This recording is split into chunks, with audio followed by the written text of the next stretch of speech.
Entendendo a Bíblia em boa companhia e a fuga delirante, obstinada, louca, translocada, sem rumo, sem descanso, sem Cristo. E o descanso em Cristo é a lição que trazemos hoje de diversos personagens da Bíblia, de Caim e Abel, até o próprio Jesus, Judas e Pedro.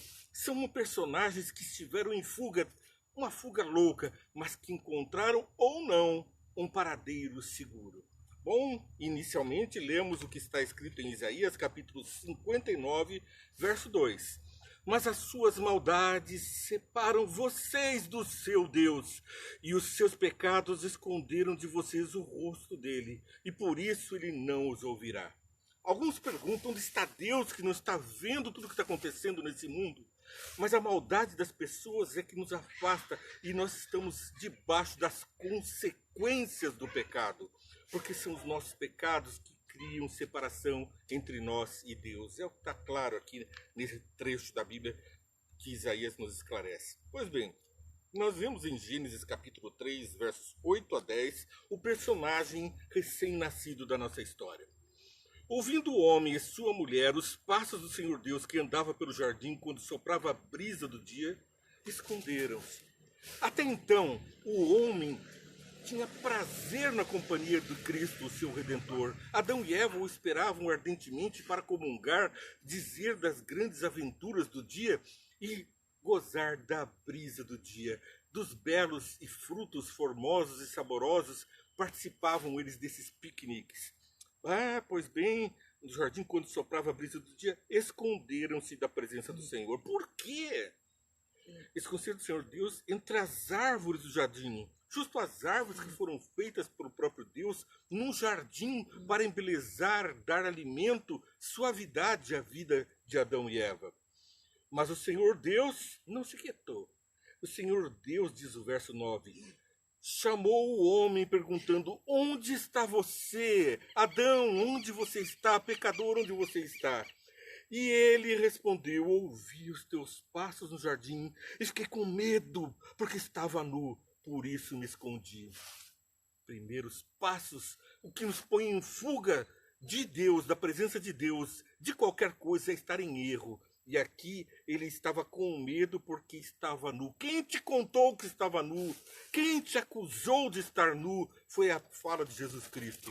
Mas então segue-se um diálogo, as consequências do pecado cercam o homem, e agora ele estava diante da sua nudez e de cardos, de abrolhos e espinhos, dor no parto, e a promessa de Gênesis capítulo 3, verso 15, eu vou esmagar a cabeça dessa serpente, porque ela enganou Eva, e Eva, por sua vez, seduziu Adão, mas veio ali a descendência prometida esmagar a cabeça da serpente em Gênesis 3, verso 15.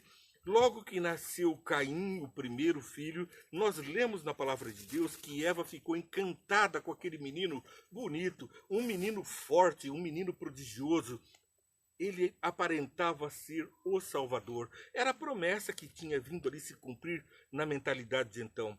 Passou a ser um menino mimado, estando então entre uma estrela, como uma estrela dentro do jardim. Gênesis 4, versos 3 a 5. Passado algum tempo, Caim trouxe dos frutos da terra uma oferta ao Senhor, porque ele era agricultor, então ele trouxe do fruto da terra. Por que do fruto da terra? Se Deus tinha dito que ele esmagaria a cabeça da serpente e que o seu sangue é quem curaria o homem do pecado, que era a pele da ovelha, que representava Jesus, quem cobriria as injustiças do nosso pecado, do mal. E então, agora o fruto da terra representava aquilo que ele tinha de melhor. Aquilo que ele dava, que ele oferecia de si mesmo, representava também uma rebeldia contra as maldições que o pecado trouxeram.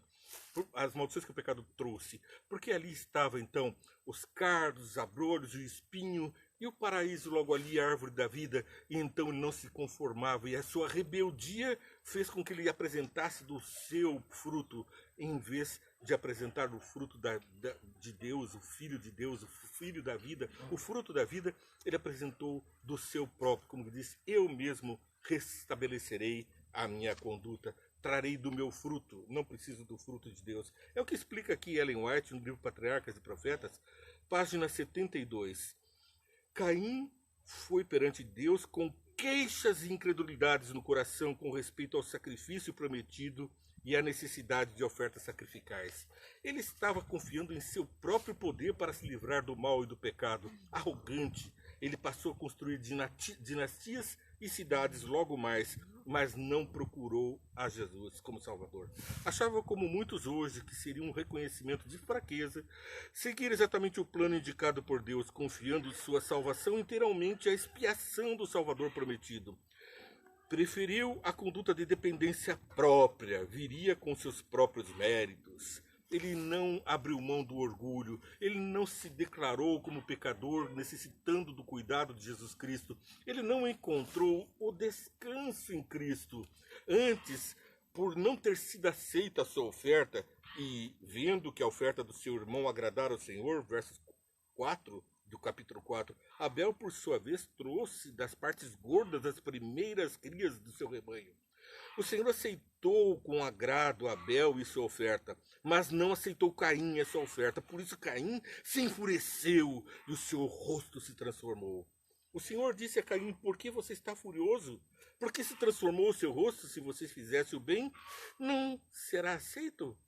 Mas se não fizer, saiba que o pecado o ameaça à porta. Ele deseja conquistá-lo, mas você deve com firmeza resisti-lo, dominá-lo. Disse, porém, Caim a seu irmão: vamos para o campo. E quando estavam lá, Caim atacou seu irmão Abel e o matou. Primeiro, a repreensão divina, a perfeita adoração. Aceita o meu sacrifício. A seu orgulho o leva a ser ferido. Então ele estava com orgulho machucado, mesmo pecado de Satanás dos céus. E agora ele então comete o primeiro homicídio, viola os 10 mandamentos, violando não matarás. Agora então o pecado se avoluma e Deus então chega e fala. Disse, porém, então o Senhor perguntou, verso 9, perguntou a Caim: onde está seu irmão Abel? Respondeu ele: não sei.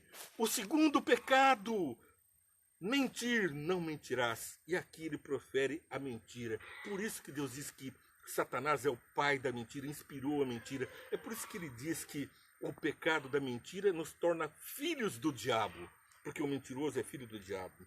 Respondeu ele: não sei, sou eu responsável pelo meu irmão? Olha só, você é responsável pelo seu irmão? Sim! Nós somos responsáveis pelo nosso irmão, pela sua alegria, pela sua felicidade, por comunicar Jesus a ele, por participarmos de suas ofertas e de seus sacrifícios. Somos irmãos. Mas Caim tinha o rosto transformado, não tinha mais a imagem e semelhança de Jesus, porque diz a Bíblia que Deus fez o homem conforme a sua imagem e semelhança. Mas agora Caim tinha o rosto desfigurado pelo pecado, ele estava mais parecido com Lúcifer do que com Cristo.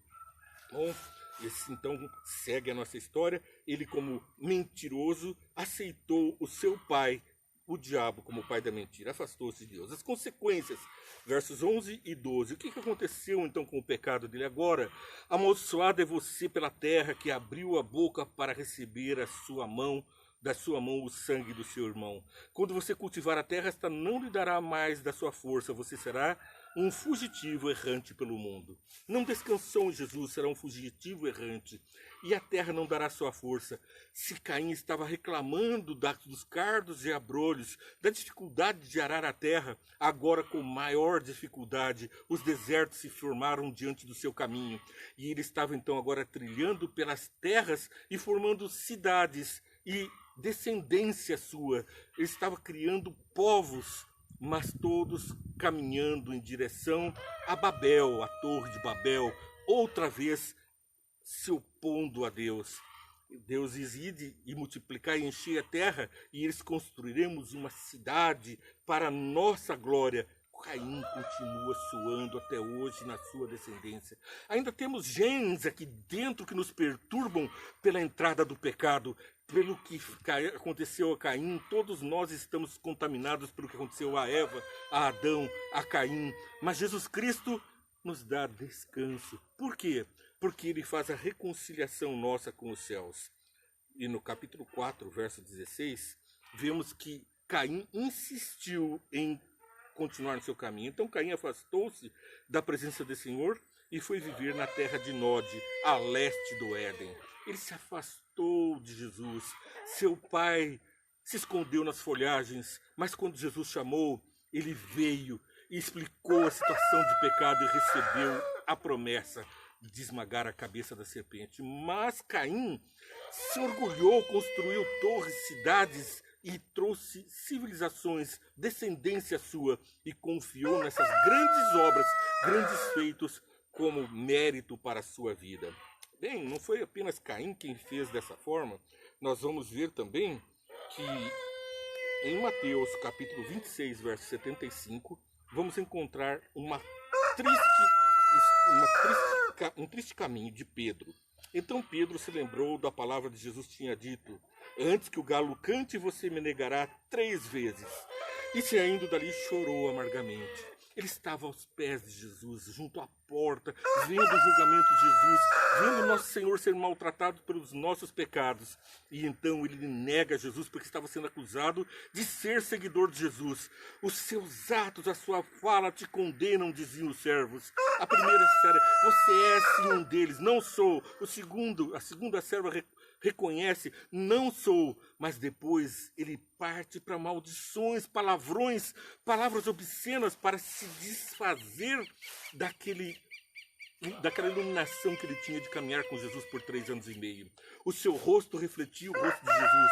Então ele precisava retirar aquela proteção do rosto do Pai, da imagem e semelhança do Pai, para se afigurar aqueles que estavam crucificando a Jesus, para trair Jesus, para levar ao mundo: eu não sou um cristão, não sou um seguidor de Cristo, e amaldiçoa e pragueja e fala palavrões. Assim ele ficou igualzinho aos seguidores de Satanás, aqueles que estavam amaldiçoando o próprio Jesus. Então Pedro se afasta, mas depois a gente vai ver logo mais na Bíblia que o olhar de Jesus conquista Pedro. Ele então é seduzido agora pela riqueza do perdão no olhar.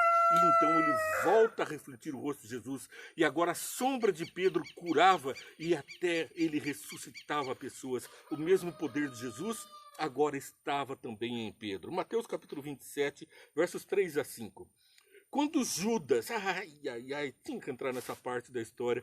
Quando Judas, que o havia traído, viu que Jesus fora condenado, foi tomado de remorso e devolveu aos chefes dos sacerdotes e aos líderes religiosos as 30 moedas de prata. E disse: pequei, pois traí sangue inocente. E eles retrucaram: que nos importa? A responsabilidade é sua. É assim que Satanás faz. Primeiro ele te seduz, depois ele diz que me importa, a responsabilidade é sua. E agora Judas não procura o Salvador, o Redentor do mundo. Ele não procura o perdão. Ele vai e encontra a forca. Então ele se enforca. E as suas 30 moedas viram um cemitério para estrangeiros, conforme está aqui no verso 10 do capítulo 27. Usaram para comprar o campo do oleiro, como o Senhor me havia ordenado. Era então a profecia. O campo do oleiro para cemitério de estrangeiros está no verso 7. Judas jogou o dinheiro dentro do templo e saindo foi enforcar-se. Verso 5. Qual é o teu caminho? Você vai procurar aquele que se pôs na cruz por você? Ou vai enforcar-se, esconder-se entre as árvores, construir, se ocupar de todas as coisas que, embora maravilhosas nesse mundo, construir cidades, construir descendência famosa? Nós temos um caminho melhor. Jesus Cristo abriu o caminho, ele abre novamente a nossa vereda como imagem e sua semelhança.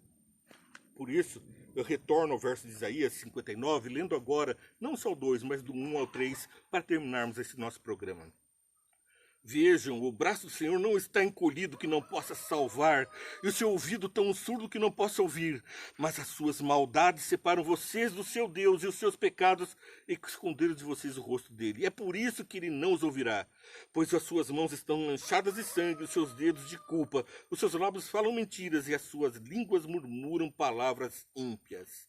Ninguém pleiteia sua causa com justiça, ninguém faz defesa da integridade. E aí o convite é: nós devemos abandonar a vida de pecado e nos entregar aquele que é a salvação. E o verso 17 diz: usou a justiça como couraça, pois na cabeça, no capacete da salvação, vestiu-se de vingança, envolveu-se pelo zelo numa capa. É Jesus quem se cobra de nos vindicar, de nos salvar, de nos vingar do mal, dando a sua vida por nós.